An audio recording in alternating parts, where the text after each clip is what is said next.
میرے بھائیوں، ذرا اپنی سوسائٹی کا جائزہ لو۔ علماء کے تعلق سے آج ہمارا کیا نظریہ ہے؟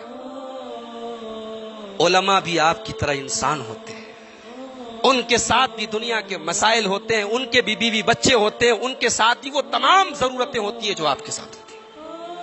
لیکن جب ہم تولتے ہیں تو ہم اپنے عالم کی ایک بھی غلطی معاف کرنے کے لیے تیار نہیں ہوتے۔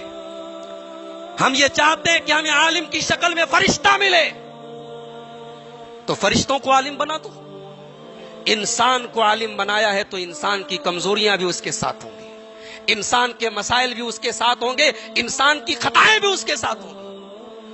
ایک عالم سے اگر کوئی غلطی ہو جائے، کوئی خطا ہو جائے، کوئی چوک ہو جائے، زبانیں بے لگام ہو جاتی ہیں۔ لوگ چرچے کرتے ہیں، غیبتیں کرتے ہیں، گدیوں پر، بیٹھکوں میں، مجلسوں میں۔ علامہ ابن عساکر دمشقی نے بڑی پوائنٹ کی بات کہی تھی۔ علامہ ابن عساکر دمشقی نے ایک جگہ بڑے پوائنٹ کی بات لکھی تھی، کہا تھا لحوم العلماء مسمومۃ، علماء کے گوشت زہریلے ہوتے ہیں۔ کیا مطلب؟ جب ہم کسی کی غیبت کرتے ہیں تو قرآن کہتا ہے کہ گویا ہم اس کا گوشت کھاتے ہیں۔ غیبت کرنا گوشت کھانے کے برابر ہے، مگر علماء کا گوشت زہریلا ہوتا ہے۔ علامہ ابن عساکر کہنا یہ چاہتے ہیں، جب آپ علماء کی غیبت کریں گے، علماء کی برائی کریں گے، علماء پر لعن طعن کریں گے، تو صرف غیبت کا ہی گناہ آپ کو نہیں پڑے گا، آپ اپنی دنیا اور آخرت برباد کرنے کے راستے پہ چلیں، کیونکہ ان کے گوشت جو ہوتے ہیں وہ زہریلے ہوتے ہیں۔ بڑی قربانیوں کے بعد کوئی عالم بنتا ہے میرے بھائیوں۔ ان مدرسوں میں پڑھنے والے بچوں کی حالت جا کر دیکھیے۔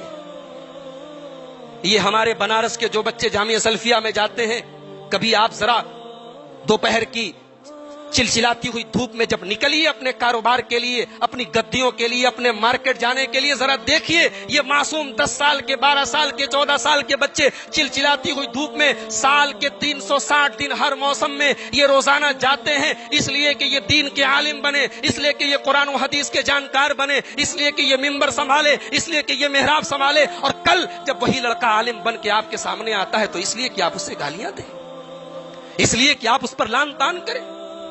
ذرا مدرسوں میں پڑھنے والے، ہاسٹل میں رہنے والے بچوں کے حالات جا کر دیکھیں۔ آپ اپنے گھر میں مرغے مسلم کھا رہے ہیں، وہاں وہ پانی کی طرح دال پی رہے ہیں۔ آپ اپنے گھر میں بہترین پنیر کی سبزیاں کھا رہے ہیں، وہاں وہ بغیر چھلا ہوا آلو کھا رہے ہیں، بغیر چھلی ہوئی سبزیاں کھا رہے ہیں۔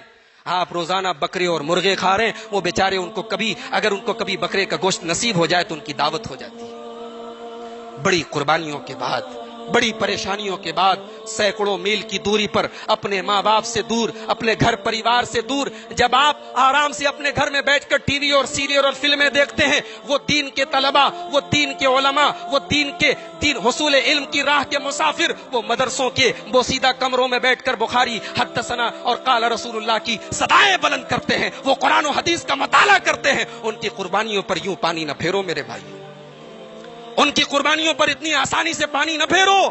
یہ دین کے عالم ہیں، یہ آپ کے رہبر ہیں، یہ آپ تک قرآن و حدیث کو پہنچانے والے ہیں، یہ ختم ہو گئے، اللہ کی قسم آپ کو جنازے پڑھانے والے نہ ملیں گے، یہ ختم ہو گئے، آپ کو نکاح پڑھانے والے نہ ملیں گے، یہ ختم ہو گئے، آپ کے ممبر کو سنبھالنے والے نہ ملیں گے، یہ ختم ہو گئے، قرآن غلط پڑھنے والے آپ کے امام بنیں گے، یہ ختم ہو گئے، غلط عبارتیں پڑھنے والے آپ کے خطیب بنیں گے۔ آج حالات دیکھیے ہندوستان کے، میرے پاس فون آتے ہیں، مولانا ہماری مسجد کے لیے کوئی امام بتا دو، کوئی خطیب بتا دو۔ کبھی گجرات سے فون آتا ہے، کبھی بمبئی سے فون آتا ہے، کبھی آس پاس سے فون آتا ہے۔ لاکھوں مدرسے ہیں، لاکھوں مدرسے ہندوستان کی سرزمین پر ہیں، مگر مسجد میں پڑھانے والا امام نہیں مل رہا ہے۔ کیوں؟ اب یہ مدرسے سے بچے پڑھ کے یہ نہیں جانا چاہتے مولوی گیری کی لائن میں، یہ امام نہیں بننا چاہتے۔ مسجد کا امام، کہتے ہیں مسجد کا امام پورے محلے کی بیوی ہوتا ہے۔ کیا مطلب؟ پورا محلہ جو چاہتا ہے، امام صاحب آج آپ نے نماز بڑی لمبی پڑھا تھی، امام صاحب آج آپ نے قرات بڑی لمبی کر دی، امام صاحب آپ کو رکوع بہت بڑا ہو گیا۔